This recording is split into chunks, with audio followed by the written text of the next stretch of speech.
Dalam bagian yang kelima ini dari pelajaran tentukan pilihanmu, kita akan pelajari tentang apakah Nyonya White selalu menggunakan kata he untuk Roh Kudus atau tidak.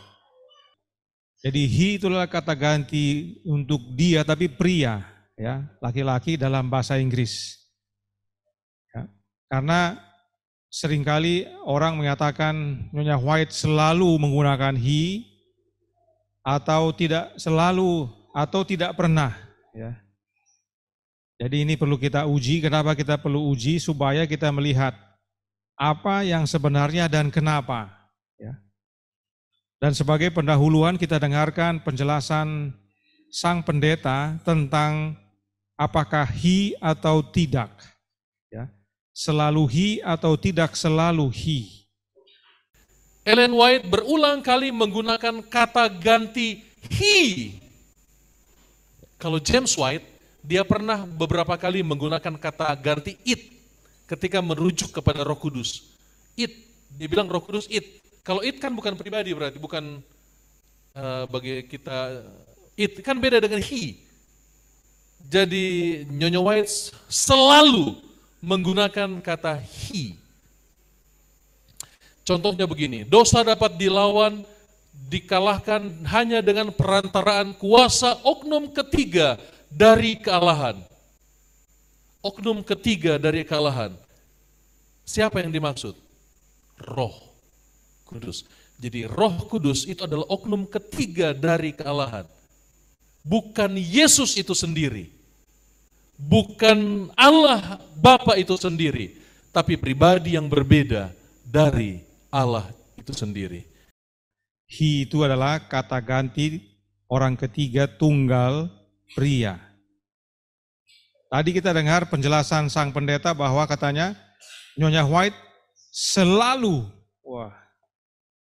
sungguh dengan penekanan, selalu menggunakan kata he. Dan dia berikan contoh kutipan yang menyatakan tentang oknum ketiga dari kealahan. Nah, kita kenapa perlu uji ini? Sebab yang diajarkan adalah umat, dan jangan umat ditipu atau disesatkan, padahal tidak demikian. Dan kenapa tidak demikian? Perlu dijelaskan. Apakah yang sang pendeta nyatakan benar atau tidak? Sudah tentu tidak. Bagi yang tidak pernah mendengarkan pekabaran, apakah yang kita kabarkan ataupun yang bukan, akan menerima segera atau percaya kepada omongan pendeta itu. Karena mereka tidak pernah belajar, sehingga apa yang pendeta sampaikan mereka anggap itulah yang benar. Tetapi bagi kita yang sudah belajar dan bagi mereka yang mempunyai semangat jemaat Berea, harus diuji apakah benar demikian. Dan kenapa demikian? Karenanya mari kita uji. Kita mari lihat apa yang Roh Nubuat nyatakan. Yang pertama, manuskrip 95 tahun 1906 paragraf 59. Yang terbaik adalah mempersiapkan hati untuk penerimaan Roh Kudus. Agar itu apa ya? Maksudnya itu di sini siapa ini? Roh Kudus. Agar itu, yaitu Roh Kudus, dapat memiliki jalan bebas di seluruh makhluk. Dalam bahasa Inggrisnya, it is best to prepare the heart for the reception of the Holy Spirit that it kata ganti apa itu? Benda, ya. Bukan untuk orang, tapi benda. Kita lanjutkan yang bahasa Indonesia, yang warna biru. Yang terbaik adalah Anda harus membuka pintu bait suci jiwa dan membiarkan juru selamat masuk. Lihat, aku berdiri di muka pintu dan mengetuk, kata juru selamat. Jikalau ada orang yang mendengar suaraku dan membukakan pintu, aku akan masuk mendapatkannya, dan aku makan bersama dengan dia, dan ia bersama-sama dengan aku. Wahyu 3 ayat 20. Bagi yang sudah belajar, ada yang menarik dari kalimat ini? Di atas dikatakan, kita harus mempersiapkan hati untuk menerima Roh Kudus. Agar dia, yaitu itu, ya, atau Roh Kudus itu, dapat memiliki jalan akses bebas ke dalam hidup kita. Lalu dikatakan yang terbaik adalah kita harus buka pintu bait suci jiwa, yaitu hati kita, dan membiarkan juru selamat masuk. Karenanya siapa Roh Kudus? Juru selamat.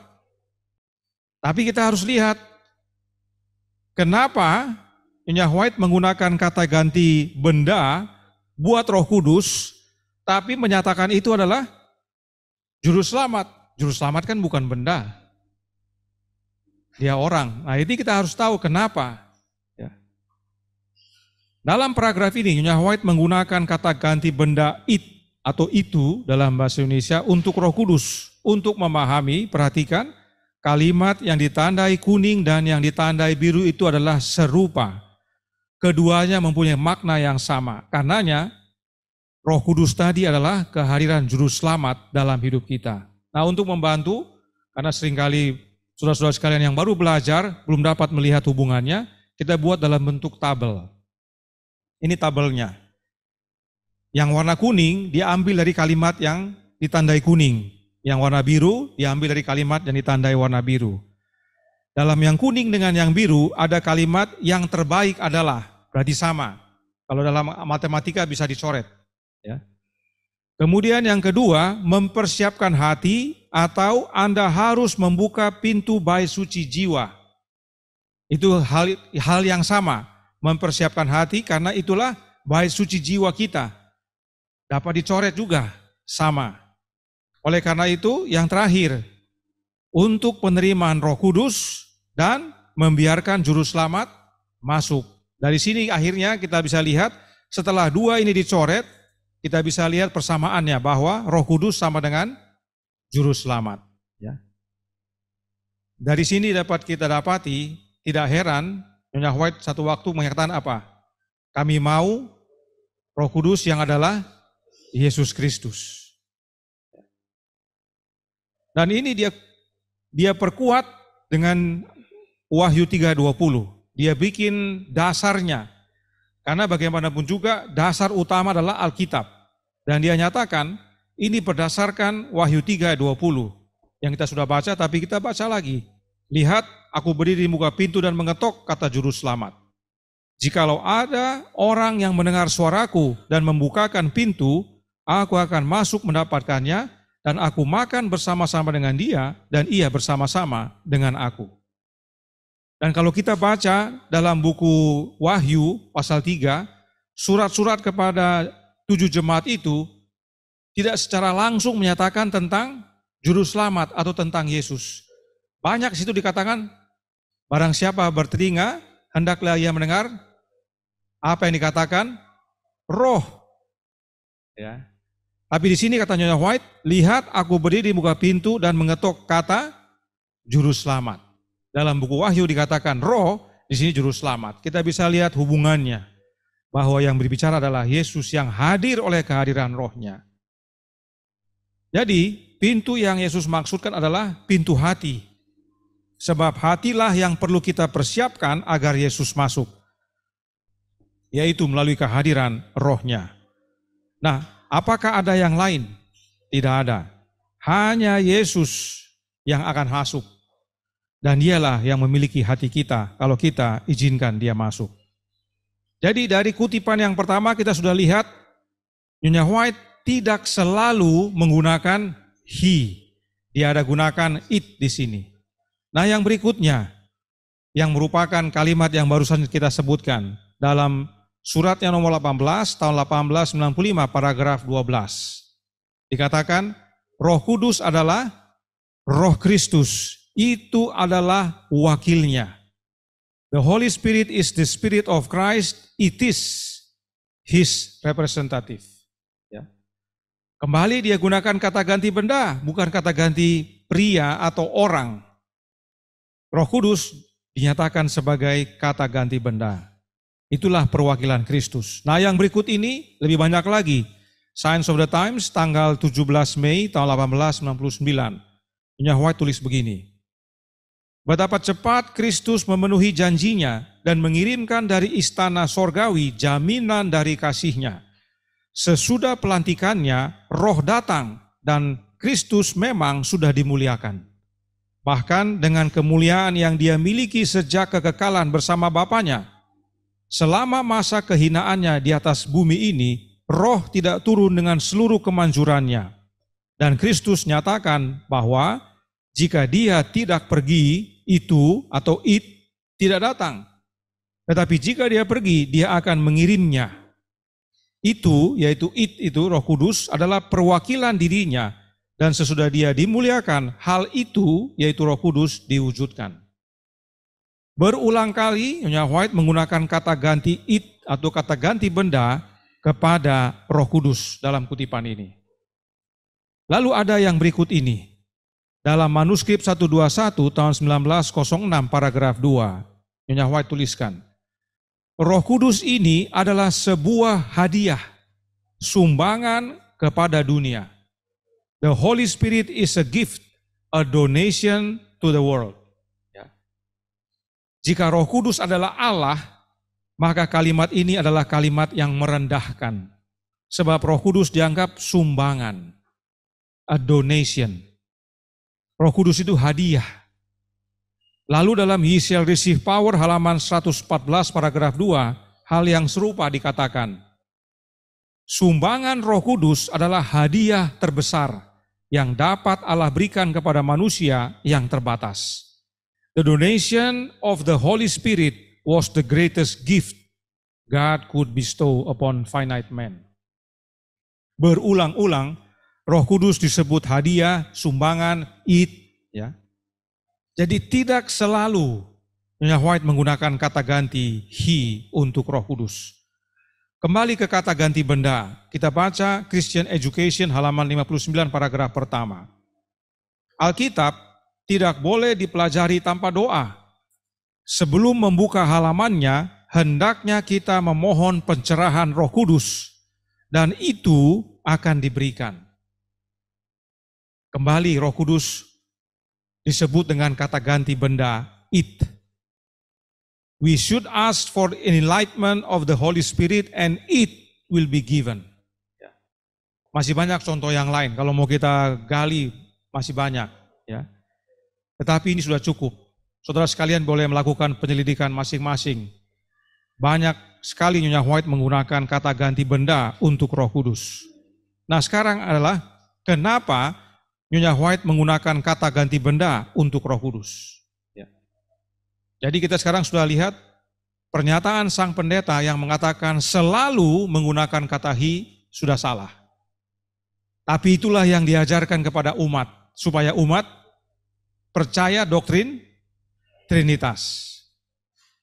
Dari awal kita punya pelajaran tentang tentukanlah pilihanmu ini, kita sudah lihat semua adalah penyesatan supaya manusia atau umat percaya doktrin Trinitas. Nah sekarang bagi kita, selain sudah menemukan kesalahan itu, kita perlu tahu kenapa Nyonya White tulis demikian. Sebab kita pun harus mengerti, ya, terutama guru-guru kita. Kita baca dari The Desire of Ages halaman 805 paragraf 3. Dikatakan di sana, Roh Kudus adalah nafas kehidupan rohani di dalam jiwa. Jelas sekali. Kemudian, pemberian roh adalah pemberian kehidupan Kristus. Itu, mengilhami penerimanya dengan sifat-sifat Kristus. Hanya mereka yang diajar Allah, mereka yang memiliki pekerjaan roh di dalam, dan yang dalam kehidupannya, kehidupan Kristus dinyatakan, harus berdiri sebagai perwakilan manusia untuk melayani atas nama jemaat. Kutipan ini diambil dari buku Kerinduan Segala Zaman, The Desire of Ages, yang menurut Gereja Advent sebagai dasar ajaran Trinitas dalam Gereja Advent. Roh Nubuat dalam buku ini dengan jelas menyatakan bahwa Roh Kudus itu adalah nafas. Kemudian Roh Kudus itu adalah kehidupan. Tidak heran Nyonya White menggunakan kata ganti benda kepada Roh Kudus. Sebab Roh Kudus itu adalah nafas kehidupan, Roh Kudus itu adalah pemberian hidup. Nafas dengan hidup itu bukan oknum lain yang terpisah atau yang berbeda. Itu sebabnya dia gunakan kata ganti benda it. Ya.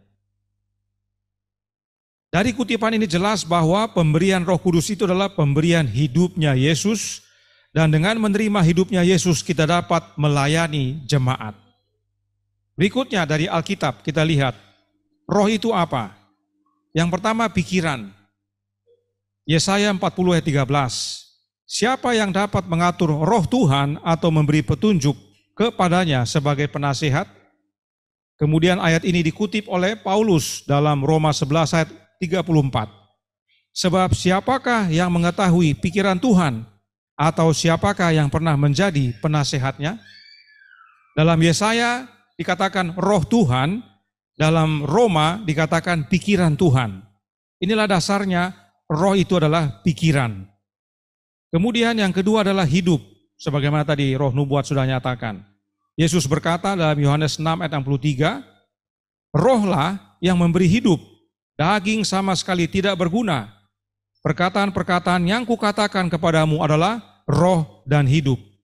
Jadi apa yang Yesus katakan adalah roh dan hidup. Karenanya roh dan hidup adalah sama. Sebab sumbernya satu, yaitu Yesus. Kemudian karakter. Galatia 5 ayat 22 dan 23.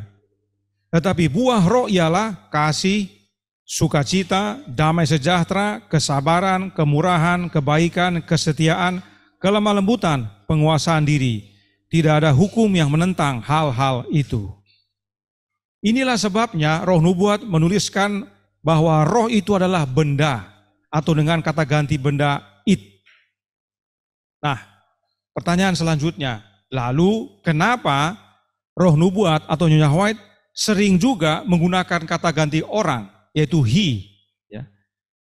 Tapi kenapa dia gunakan he? Karena dia mau menyatakan itu adalah seseorang. Seseorang itu namanya Yesus. Ya. Jadi dia mau kasih tahu identitas. Pada waktu dia menggunakan kata ganti he, tentunya kita ingin tahu siapa yang disebut he ini. Dan itulah sebabnya kita pelajari roh nubuat dengan Alkitab, akhirnya kita ketahui he itu adalah Yesus. Kalau dia tidak gunakan kata ganti he dan hanya it saja, kita tidak tahu siapa dia jadinya. Kita malah anggap itu hanya kuasa katanya ya. Kan kita dituduhkan demikian. Mereka ini hanya percaya roh itu adalah kuasa. Hanya kuasa saja. Ya, atau hanya angin. Tetapi Nyonya White katakan kepada kita dan juga roh nubuat nyatakan kepada kita bahwa Roh Kudus itu adalah Yesus itu sendiri. Di Alkitab di mana disebutkan?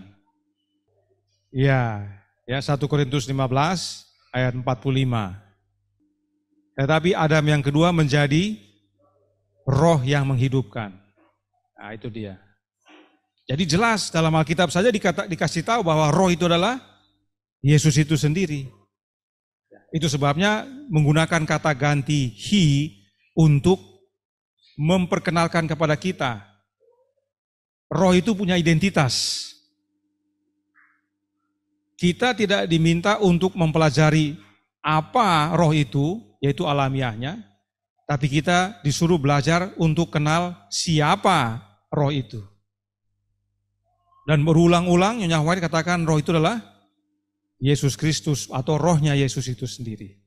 Inilah dasarnya kenapa roh nubuat menggunakan kata ganti he. Dia mau memperkenalkan kepada kita identitas roh tersebut. Nah contohnya, kita baca Testimonies for the Church volume 7 halaman 273. Dikatakan di sana, dalam memberi rohnya kepada kita, Allah memberi dirinya kepada kita. Menjadikan dirinya sebuah sumber dari pengaruh-pengaruh ilahi untuk memberi kesehatan dan hidup kepada dunia. Inilah sebabnya roh disebut dengan kata ganti orang. Ya. Perhatikan, in giving us His Spirit, God gives us Himself, making Himself a fountain of divine influences. Kata ganti orang. Selanjutnya, suratnya nomor 66 tahun 1894 paragraf 18. Tidaklah aman untuk menangkap roh dari yang lain. Kita mau Roh Kudus yang adalah Yesus Kristus. Inilah dasar kenapa Nyonya White menggunakan kata ganti orang he. Karena dia mau memperkenalkan identitas, yaitu Roh Kudus adalah Yesus Kristus. Jadi pada waktu dia katakan Roh Kudus itu he, dia mau kasih ingat kepada kita bahwa Roh Kudus itu adalah Yesus. Karena pada waktu Allah memberikan rohnya, dia memberikan dirinya. Tapi pada waktu Nyonya White menggunakan kata ganti benda it, dia mau menyatakan bahwa roh itu adalah pikiran, nafas, hidup, karakter. Itu sebabnya bagi yang baru belajar atau yang mau belajar, pekabaran tentang Allah yang benar ini ada prinsip-prinsip yang perlu kita ketahui, tapi ada juga yang perlu kita dalami. Salah satunya adalah roh. Jadi roh ini tidak selamanya benda, tetapi dia juga adalah dirinya yang memberi itu. Makanya tadi katanya, kalau kita baca lagi ya, dalam memberi rohnya kepada kita, Allah memberi dirinya. Itulah pentingnya kita mengetahui identitas daripada roh itu. Roh itu bukan oknum yang lain, roh itu adalah dirinya Allah itu, dirinya Yesus itu. Jadi itu kenapa kita harus belajar ini supaya Anton dengan Vika mengerti, jangan nanti sampai di luar disesatkan sama orang-orang. Ya. Pendeta tadi bilang dia selalu menggunakan he, terbukti tidak selalu. Nah sekarang kita harus belajar kenapa Nyonya White tidak selalu. Kadang dia pakai it, kadang dia pakai he. Kita harus tahu kenapa dan kita sudah lihat kenapa. Ya. Jadi inilah dasar-dasar umum mengapa Nyonya White menggunakan kata ganti orang kepada Roh Kudus, yaitu untuk menyatakan identitasnya. Sebab kita perlu ingat bahwa memahami alamiah Roh Kudus adalah misteri, tapi mengenal siapa Roh Kudus adalah penting dan banyak dinyatakan. Nah satu lagi, dalam Selected Messages buku pertama halaman 249 paragraf 3 dikatakan, rohlah yang memberi hidup, daging sama sekali tidak berguna. Perkataan-perkataan yang kukatakan kepadamu adalah roh dan hidup. Yohanes 6 ayat 57 dan 63. Di sini Kristus bukan mengacu kepada doktrinnya, tapi kepada pribadinya, karakter keilahiannya. Sangat jelas, ketika Kristus bicara tentang roh, dia mengacu kepada pribadinya, bukan kepada pribadi lain yang berbeda dengan dirinya. Maka roh itu disebut pribadi, sama seperti Allah juga adalah seorang pribadi. Sebab Roh Kudus itu adalah pribadinya Yesus itu sendiri yang adalah kudus.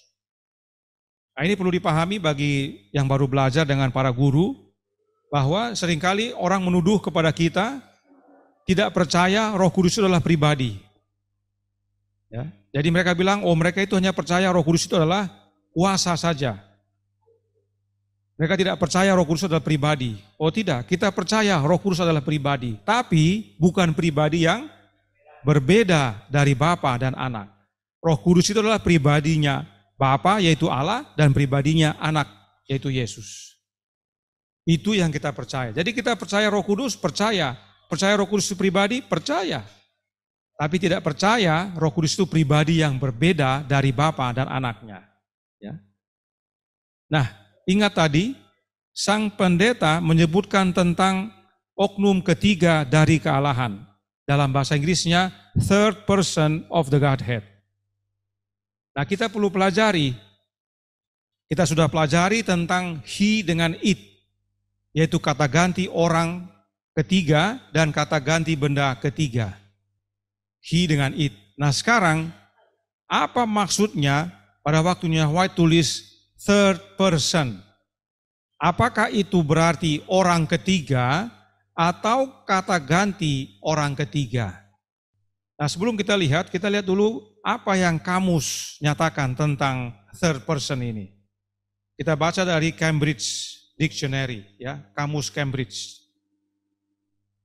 Dikatakan ini tentang third person. Penjelasan tentang third person. Dikatakan bentuk kata kerja atau kata ganti yang digunakan untuk orang lain yang sedang Anda bicarakan atau tulis. Ya. Kemudian menunjukkan bahwa seseorang sedang berbicara atau menulis tentang orang lain. Ini keduanya serupa. Jadi kita menggunakan kata ganti orang ketiga atau third person bila mana kita sedang membahas atau menulis tentang orang lain. Dengan kata lain, third person itu adalah kata ganti orang ketiga. Jadi, third person itu bisa orang ketiga atau kata ganti orang ketiga. Jadi, third person artinya langsung adalah orang ketiga. Tetapi itu juga bisa menyatakan tentang kata ganti orang ketiga saat kita gunakan untuk membahas orang lain. Nah, di sini Nyonya White sedang membahas orang lain atau bukan? Dia bukan membahas dirinya. Dia membahas orang lain dalam hal ini. Yang kita belum tahu siapa, nanti kita cari tahu dulu. Yang pasti kita harus sepakat dia sedang membahas orang lain. Dia bukan bahas dirinya. Kalaupun dia membahas dirinya, dia berhak menggunakan kata ganti orang ketiga juga. Contohnya penulis. Tapi dia sedang membicarakan orang lain. Karenanya dia menggunakan kata ganti orang ketiga. Nah, sekarang betulkah demikian? Mari kita pelajari. Apakah betul dia sedang menyatakan tentang orang lain dalam menggunakan kata third person ini? Nah, untuk mempelajarinya kita buka buku Kerinduan Segala Zaman. Sebab kutipan itu ada dalam buku Kerinduan Segala Zaman. Dan kita lihat apa yang buku Kerinduan Segala Zaman nyatakan tentang orang lain itu. Yang disebutkan dengan kata third person. Yang pertama kita baca dari Kerinduan Segala Zaman bab 73 halaman 319 paragraf 2. Saya gunakan terjemahan IPH supaya umat gereja Advent bisa lihat ini terjemahan mereka sendiri atau terbitan mereka. Dikatakan di sana begini. Ini bab 73. Tanpa aku kamu tidak dapat mengalahkan satu dosa. Siapa aku di sini? Yesus. Atau melawan satu pencobaan. Kalau kita mau gunakan kata-kata sehari-hari, tanpa Yesus kita tidak bisa mengalahkan satu dosa. Apa artinya? Artinya kalau kita mau kalahkan dosa kita perlu siapa? Yesus. Satu saja tidak bisa kita kalahkan tanpa Dia. Harus dengan Yesus baru kita bisa menang lawan dosa. Ya, kembali ingat kutipan ini diambil dari bab 73. Dengan jelas roh nubuat nyatakan tanpa Kristus kita tidak dapat mengalahkan satu dosa atau melawan satu pencobaan. Tanpa Kristus artinya hanya dengan Kristus kita bisa menang. Hanya dalam Kristus kita dapat kalahkan dosa, kita dapat lawan pencobaan. Itu sebabnya Yesus berkata, tinggallah dalam aku dan aku dalam kamu. Itu pentingnya kita memahami kenapa dia berkata demikian. Sebab tanpa Yesus tidak bisa menang. Nah, sekarang masih dalam buku yang sama. Dalam buku Kerinduan Segala Zaman dan masih dalam bab yang sama. Bab 73. Di sini halaman 319, kita mundur ke halaman 313. Ya, supaya kita lihat yang dibicarakan siapa dan apa makna third person ini. Ya, bab 73 kita mundur ke halaman 313 paragraf 2. Dikatakan di sana apa? Dosa dapat dilawan dan dikalahkan hanya dengan perantaraan kuasa oknum ketiga dari kealahan. Kaum Trinitas paling hobi berhenti di sini. Ya kan? Ini kan oknum ketiga ini. Ini adalah roh. Ya. Hanya dengan Dia kita dapat melawan dosa. Kita baca selanjutnya. Yang akan datang dengan tenaga yang tidak berkurang, melainkan dalam kepenuhan kuasa ilahi. Perhatikan ya, Anton sama Vika. Ini masih dalam buku yang sama, bab yang sama, bab 73. Nyonya White tulis bahwa dosa dapat dilawan hanya dengan kuasa oknum ketiga dari kealahan. Kalau hanya, artinya satu-satunya cara untuk lawan dosa adalah kuasa oknum ketiga dari kealahan. Lalu, bagaimana dengan halaman 319 yang mengatakan tanpa Kristus kita tidak dapat mengalahkan satu dosa? Bagaimana menurut Anton sama Vika? Apa hubungan keduanya ini? Di sini bilang tanpa Yesus kita tidak bisa menang. Di sini dibilang dosa hanya dapat dilawan dengan kuasa oknum ketiga dari kealahan. Artinya kalau mau menang, perlu siapa kita? Perlu oknum ketiga, kuasa oknum ketiga. Ini kalimat sini bilang itu. Kalau kita mau menang, kita harus punya kuasa oknum ketiga dari kealahan. Baru kita bisa kalahkan dosa. Kalau di sini katakan, kamu nggak bisa menang kalau tidak bersama Yesus. Apa hubungannya kedua ini? Dalam satu buku, dalam satu bab. Kita belum pindah bab. Artinya yang disebut kuasa oknum ketiga dari kealahan itu siapa? Yesus. Jadi di sini dalam bab yang sama kita bisa lihat bahwa kuasa oknum ketiga dari kealahan itu adalah Kristus itu sendiri yang hadir oleh kehadiran rohnya.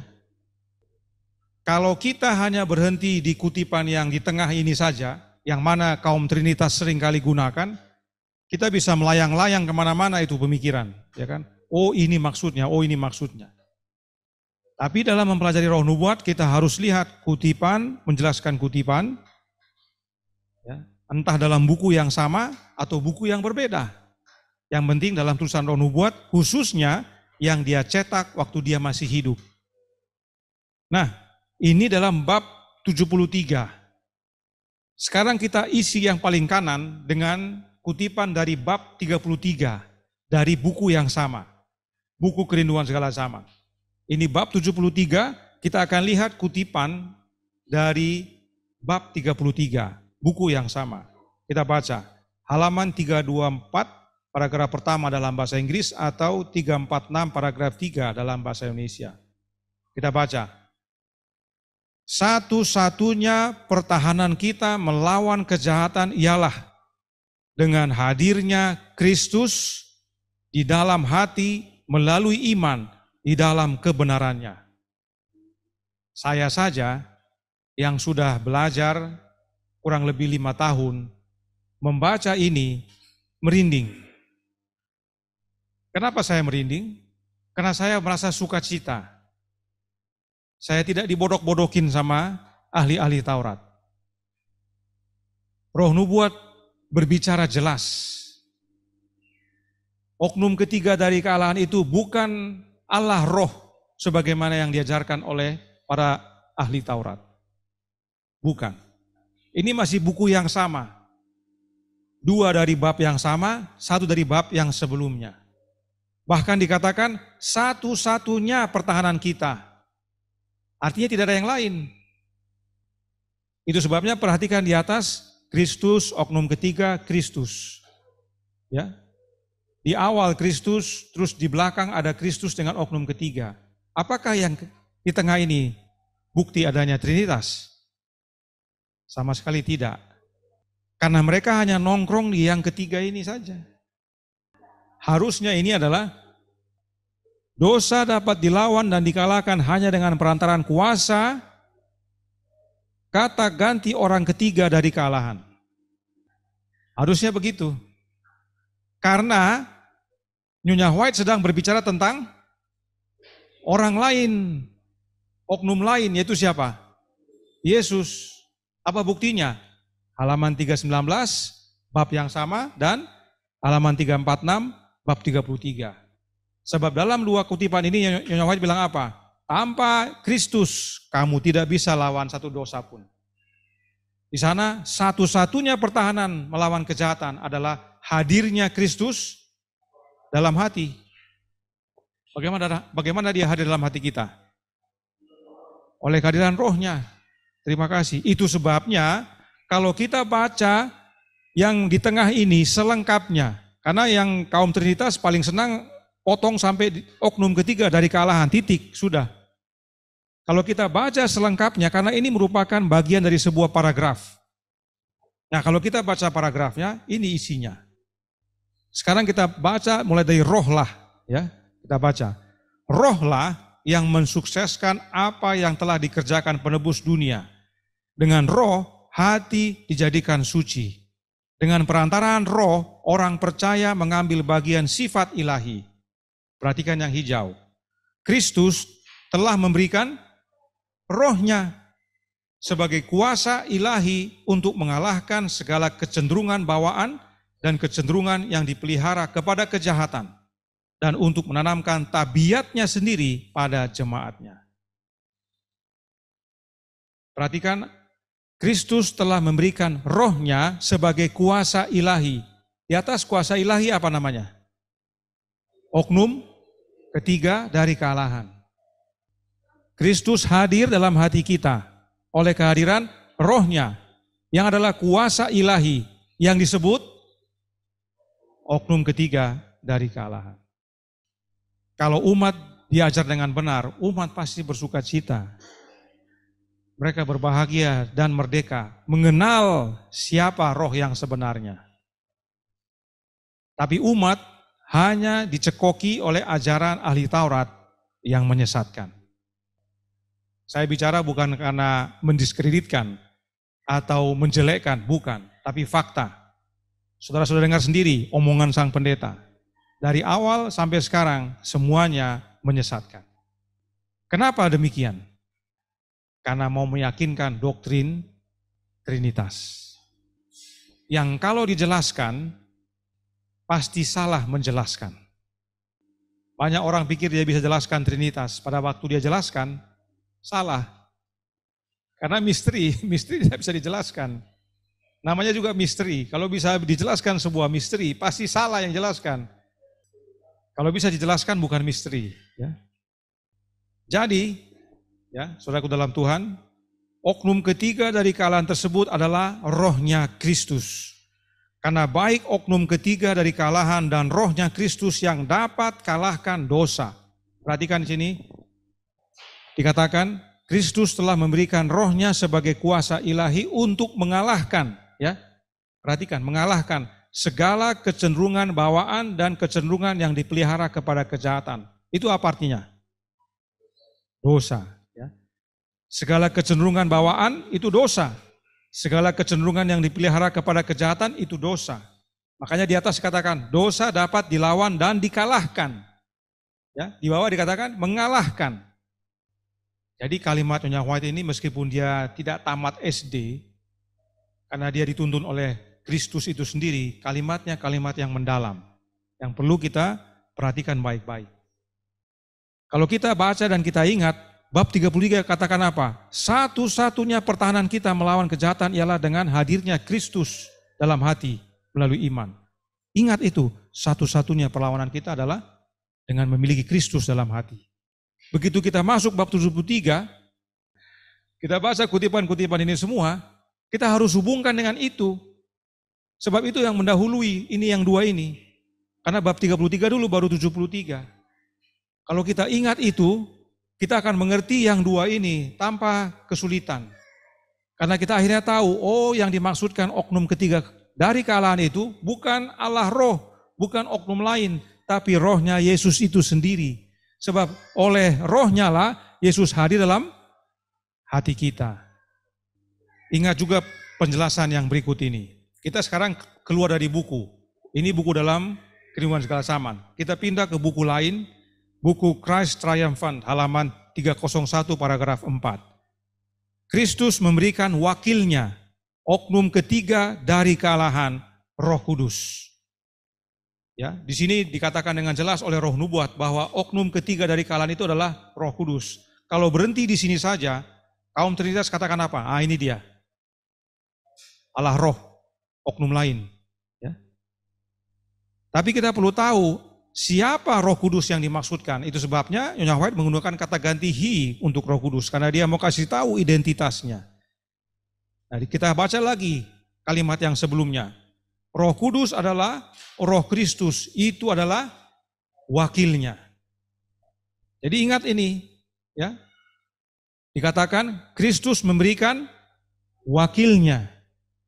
Wakilnya itu disebut oknum ketiga dari kalangan, yang disebut juga Roh Kudus. Nah, kutipan berikutnya katakan apa? Roh Kudus adalah Roh Kristus, itu adalah wakilnya. Jadi wakil Kristus disebut juga oknum ketiga dari kalangan. Wakil Kristus juga disebut dengan istilah Roh Kudus yang adalah Roh Kristus. Karenanya oknum ketiga dari kalangan adalah Roh Kristus. Beginilah cara belajar roh nubuat yang benar. Ini bukan ilmu cocok logi, bukan. Ini adalah ilmu yang Nyonya White jelaskan kepada umat-umat, bahkan keturunannya praktekkan. Kita pun yang percaya praktekkan dan kita temukan kebenaran. Nah, mengapa penting sekali kita mengenal Roh Kristus ini? Sebab hanya dengan menerima Roh Kristus kita tinggal dalam Yesus. Sebagaimana tadi dikatakan. Kita baca Kerinduan Segala Zaman, buku kedua, halaman 320, paragraf 1. Hendaklah kamu tetap di dalam aku, dan aku juga di dalam kamu. Tinggal di dalam Kristus berarti selalu menerima Roh-Nya. Suatu kehidupan penyerahan yang tidak terbatas kepada pekerjaannya. Dalam buku yang sama. Jadi kalau mau dibikin 4 kolom bisa sebenarnya. Ya, kalau kita mundur. Nah, ini harusnya 4 kolom. 1 kolom lagi untuk yang tadi itu. Untuk tinggal, kan disebutkan situ kan. Satu-satunya pertahanan kita melawan kejahatan ialah dengan hadirnya Kristus dalam hati. Kalimat sebelahnya yang tadi. Tinggal dalam Kristus artinya selalu menerima Roh-Nya. Hendaklah kamu tetap di dalam aku dan aku juga di dalam kamu. Nah, apa pentingnya tinggal dalam Kristus? Gospel Workers edisi 1892 halaman 446 paragraf 3. Keanggotaan gereja tidak akan menjaminkan kita sorga. Jangan berbangga diri jadi anggota gereja Masehi Advent hari ke-7. Dan jangan kecewa kalau dipecat. Tidak menjamin kita selamat kalaupun kita menjadi anggota gereja Masehi Advent hari ke-7. Apa yang menjamin kita selamat? Yang kuning kita baca, kita harus tinggal di dalam Kristus dan kasih-Nya harus tinggal di dalam kita. Kita harus setiap hari membuat kemajuan dalam pembentukan karakter simetris, artinya sempurna. Jadi yang menjamin kita selamat bukan gereja atau keanggotaan gereja, tapi dengan memiliki Kristus tinggal dalam hati kita. Sebab apa? Sebab satu-satunya pertahanan melawan dosa adalah Kristus tinggal dalam hati kita. Tanpa Yesus, kita tidak bisa melawan satu dosa pun atau satu pencobaan. Dan dia hadir oleh kehadiran oknum ketiga dari kealahan, yaitu Roh-Nya yang adalah kuasa ilahi untuk mengalahkan dosa. Itulah yang diajarkan oleh roh nubuat melalui buku Kerinduan Segala Zaman. Cukup sebenarnya itu, tapi untuk menolong kita baca kutipan-kutipan lainnya yang membantu kita lebih jelas lagi. Karenanya, tentukan pilihan. Tidak selalu hi atau selalu hi.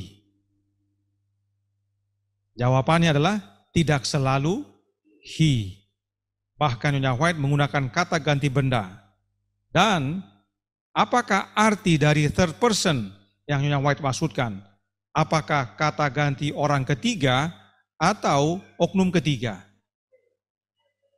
Kata ganti orang ketiga. Sebab Nyonya White sedang membicarakan atau menulis tentang orang lain. Dan orang lain itu adalah Yesus Kristus. Itu yang diajarkan. Karenanya saudaraku dalam Tuhan, masih ingat periode ini yang ditulis oleh Jerry Moon. Ya, dia seorang associate profesor dan dekan Departemen Sejarah Gereja di Andrews University. Ini 5 tahun yang lalu, saya tidak tahu apa sekarang masih tetap, saya belum cek lagi. Tapi dia pernah menjabat posisi itu dan dia menuliskan bagan-bagan ini atau tahap-tahap ini. Dia katakan tahun 1846 sampai 1888 dominasi anti-trinitas. Kemudian 1888 sampai 1898 periode ketidakpuasan. Lalu 1898 sampai 1913 pergeseran paradigma.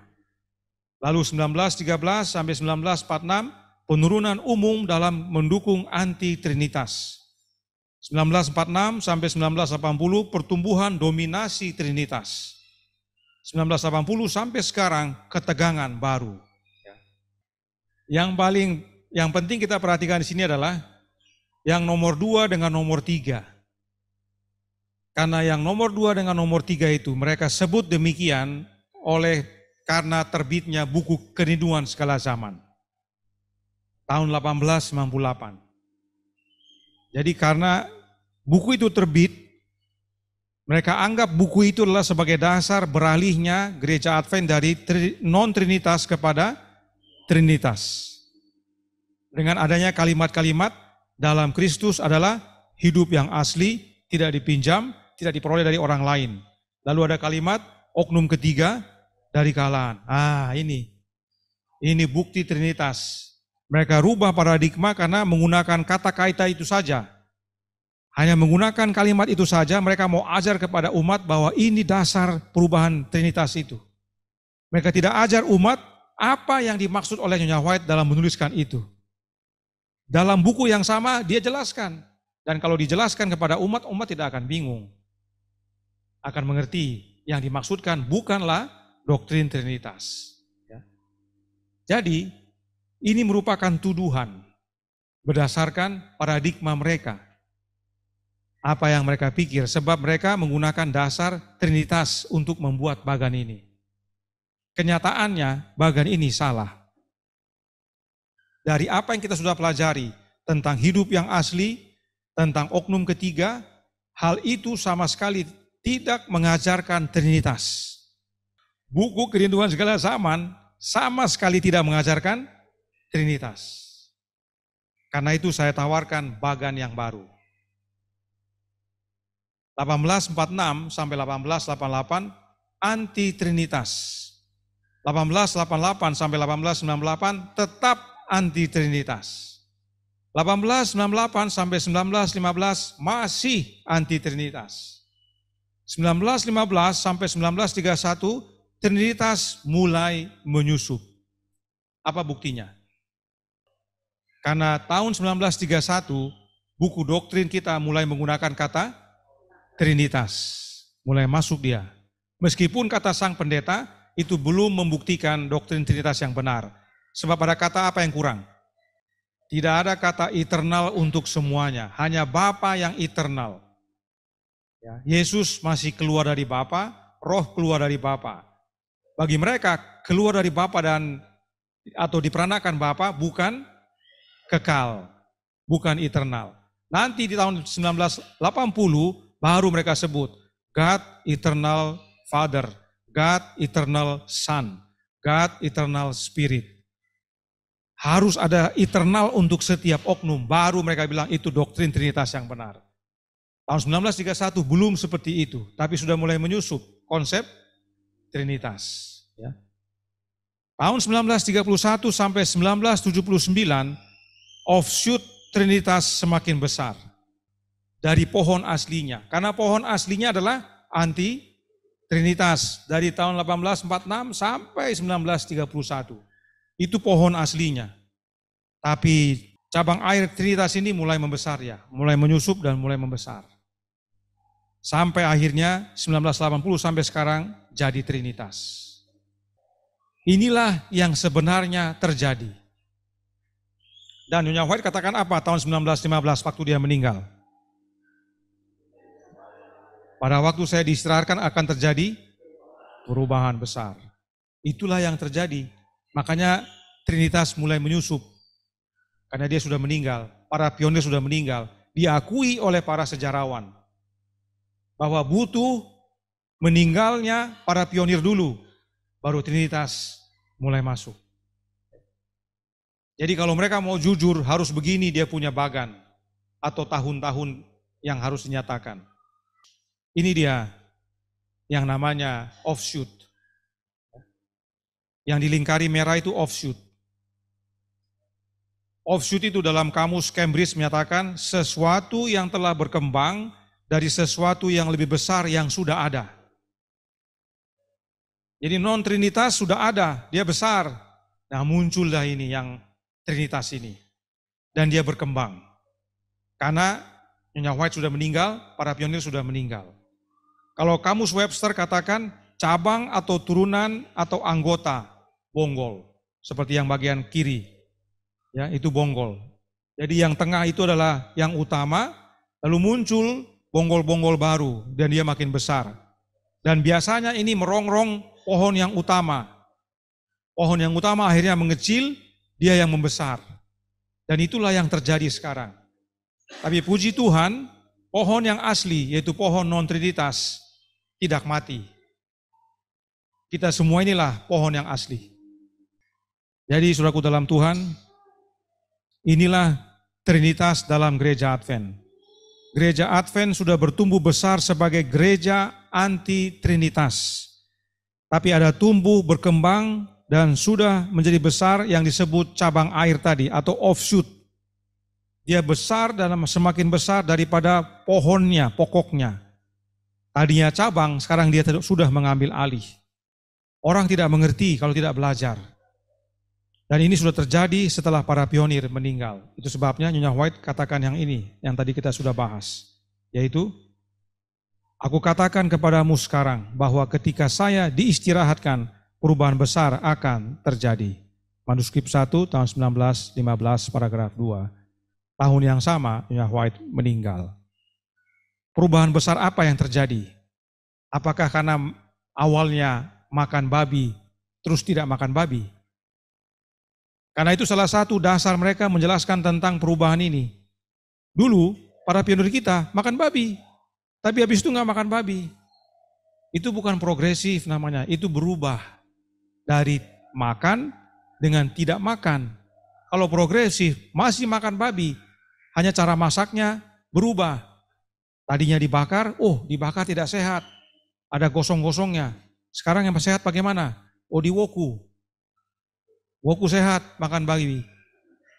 Nah, itu namanya progresif. Babinya masih ada. Saya rasa lucu mendengar mereka bicara, mau meyakinkan umat bahwa perubahan dari anti-trinitas kepada trinitas serupa dengan babi. Tadinya makan babi, tidak jadi makan babi. Tidak lagi makan babi. Ya. Itu enggak nyambung. Itu bukan perubahan besar dalam sebuah agama dari makan babi menjadi tidak lagi makan babi. Itu bukan perubahan besar.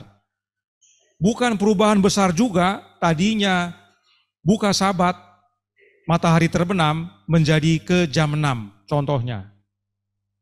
Itu bukan perubahan besar dalam sebuah agama. Perubahan besar dalam sebuah agama adalah merubah siapa yang disembah. Sebab tidak ada gunanya kita beragama kalau tidak ada yang disembah. Yang ateis sekalipun ada sesuatu yang mereka sembah.